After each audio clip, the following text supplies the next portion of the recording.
Aku cakap ni kurus agak ni mesti ada ni kecil manis ni. Itulah sakit tak pergi gym.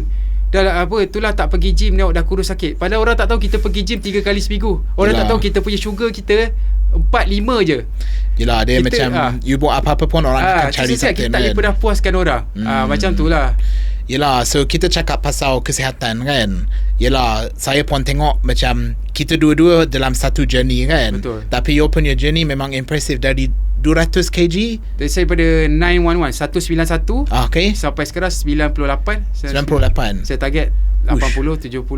So 100, almost 100. Betul. Berapa lama yang proses tu? Dah 2 tahun lebih. 2 tahun lebih.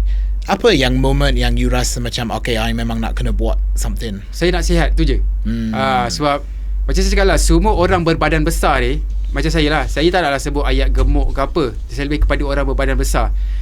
Orang badan besar ni, diorang semua tahu badan besar ni tak sihat. Betul tak? Kita semua tahu benda tu dah memang satu fakta yang tak boleh dilawan. Yes, betul. Siapa yang kata badan besar ni sihat, saya tak tahu nak cakap apa. Tapi semua orang tahu, bukan semua orang yang berbadan besar ni tak ada usaha nak turun berat badan.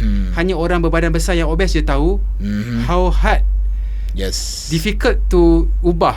Macam saya dah cuba beratus kali untuk diet, untuk ini, tapi tak pernah jadi. Bukan kita tak pernah cuba, kita pernah cuba. Saya cakap ramai orang cuba tapi tak berjaya. Mungkin di sini saya betul-betul nekat. Saya tu nekat nak sihat sebab kita tahu kesedaran. Semua ada kesedaran. Kalau dah badan macam ni, umur dah 30, nanti dah 40, penyakit akan start datang.